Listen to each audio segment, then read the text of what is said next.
നമസ്കാരം. പത്തനംതിട്ടയിലെ ആ പെൺകുട്ടി 61 പേരുകൾ ഡയറിയിൽ എഴുതി പോലീസിന് കൈമാറി. 13 വയസ്സ് മുതൽ 18 വയസ്സ് വരെ ഉപദ്രവിച്ചവരുടെ പേരുകളാണത്. ആ വാർത്തയറിഞ്ഞ് എത്ര പേർ ആ പെൺകുട്ടിയെ മനസ്സുകൊണ്ടെങ്കിലും ചേർത്തു നിർത്തി? ഒപ്പമുണ്ടെന്ന് എത്ര പേർ ഉള്ളിലെങ്കിലും പറഞ്ഞു? എത്ര പേർ എൻ്റെ കുഞ്ഞെ എന്ന് ആരും കാണാതെയെങ്കിലും ഒന്ന് വിതുമ്പി?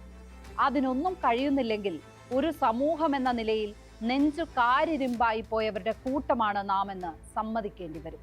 കേരളത്തിൽ ഏറെ ചർച്ചയായ പഴയ ഒരു പീഡന കേസിലെ പ്രതിയെക്കുറിച്ച് ഹൈക്കോടതി ജഡ്ജി തന്നെ പിന്നീട് പറഞ്ഞ ഒരു വാചകമുണ്ട്. അതൊരു ബാലവേശ്യയാണെന്ന്. അത്തരം കുടില മാനസികാവസ്ഥയിൽ നിന്ന് നമ്മൾ പരിവർത്തനം ചെയ്തിട്ടില്ലെങ്കിൽ ഒരു കാര്യം ഉറപ്പാണ്: പത്തനംതിട്ടയിലെ ആ പെൺകുട്ടിയുടെ അനുഭവം ഇനി വരുന്ന തലമുറകളിലും ആവർത്തിക്കും. സ്പോട്ട്ലൈറ്റ് ആരംഭിക്കുന്നു.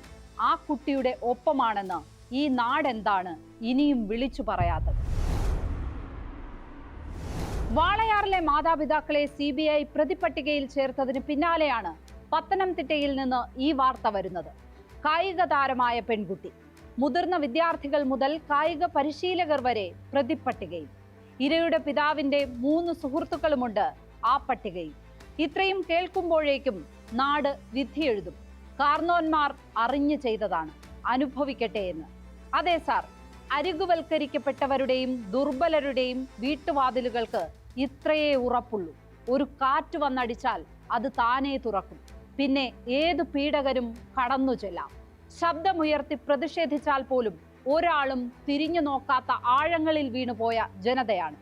അവിടെ പ്രായപൂർത്തിയാകാത്ത പെൺകുട്ടിയെ ഉപദ്രവിക്കാൻ എത്തുന്നവർ കസ്റ്റമർ അല്ല, കൊടും ക്രിമിനലാണ്. അത് തിരിച്ചറിയുന്നുണ്ടെങ്കിൽ നമുക്ക് ഇപ്പോഴത്തെ വാളയാർ സത്യത്തിലേക്ക് വരാം. നിയമം അറിയാവുന്നവർക്കെല്ലാം ഒരു കാര്യം വ്യക്തമാണ്: വാളയാർ കേസ് നിലനിൽക്കണമെങ്കിൽ മാതാപിതാക്കൾ കൂടി പ്രതിപട്ടികയിൽ വരണം.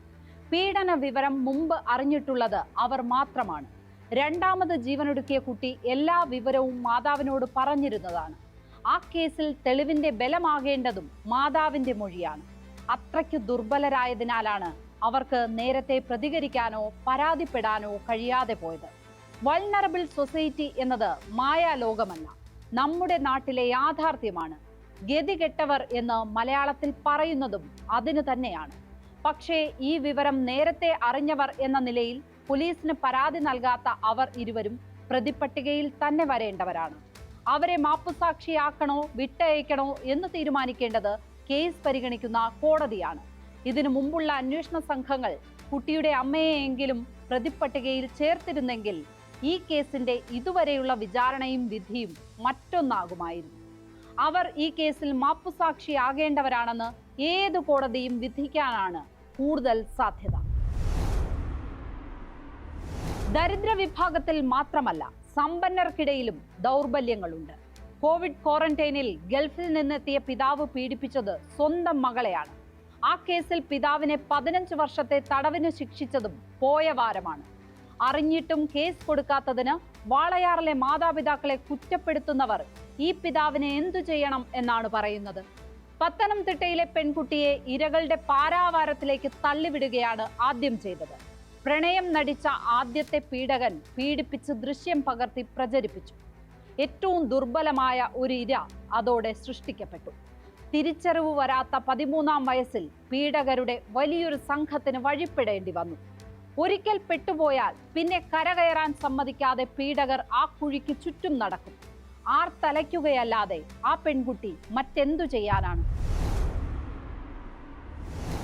അരികുവൽക്കരിക്കപ്പെട്ടവർ എന്ന പ്രയോഗം കാലഹരണപ്പെട്ടതല്ല എന്ന് ഓർമ്മിപ്പിക്കുകയാണ് പത്തനംതിട്ടയിലെ പെൺകുട്ടി.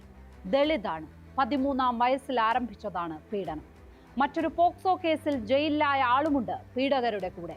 സ്ഥിരം കുറ്റവാളികളെല്ലാം ഇരകളെ അന്വേഷിച്ച് നടക്കുകയാണ് എന്നതിന് ഇതിൽ പരം മറ്റൊരു തെളിവ് വേണ്ട. മൊബൈൽ ഫോൺ വഴി ഉണ്ടായ സൗഹൃദങ്ങളല്ല ഒന്നും. പെൺകുട്ടിക്ക് ഫോൺ ഉണ്ടായിരുന്നില്ല. പിതാവിന്റെ സുഹൃത്തുക്കൾ ആ ഫോണിലേക്ക് വിളിച്ച് കുട്ടിയോട് സംസാരിച്ചിരുന്നത് ഒഴികെ മറ്റു ബന്ധങ്ങളില്ല. പ്രതികൾ എല്ലാ ജാതിമത വിഭാഗങ്ങളിലുള്ളവരുമാണ്.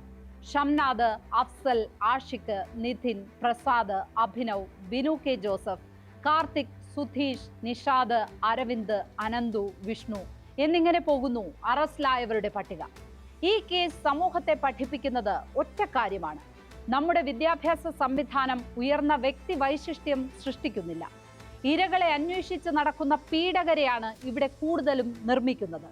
കയ്യിലെ ഫോൺ വഴിയെങ്കിലും ദൃശ്യങ്ങൾക്കായി കാത്തിരിക്കുന്നവരെയാണ് പടച്ചുവിടുന്നത്. മനുഷ്യത്വമുണ്ടാകാതെ ശാസ്ത്രം പഠിച്ചിട്ട് എന്തു കാര്യം? ഉള്ളിൽ കരുണയൂറാതെ ഹ്യൂമാനിറ്റീസ് പഠിക്കുന്നത് ആർക്കു വേണ്ടി? ഇത്രയും പറഞ്ഞു കഴിഞ്ഞും എന്നാലും ആ പെൺകുട്ടി 5 വർഷം സമ്മതിച്ചിട്ടല്ലേ എന്ന് ചോദിക്കുന്നവർ ഉണ്ടാകും. അവരെ കൂടി പ്രതിപട്ടികയിൽ ചേർക്കാനുള്ള നിയമമല്ല ഉണ്ടാകേണ്ടത്. അപരസ്നേഹത്തിൽ A+ കൊടുക്കുന്ന ഒന്നാന്തരം വിദ്യാഭ്യാസ സമ്പ്രദായമാണ് ഉണ്ടായി വരേണ്ടത്. സ്പോട്ട്ലൈറ്റ് ഇനി മറ്റൊരു വിഷയവുമായി നാളെ. നമസ്കാരം.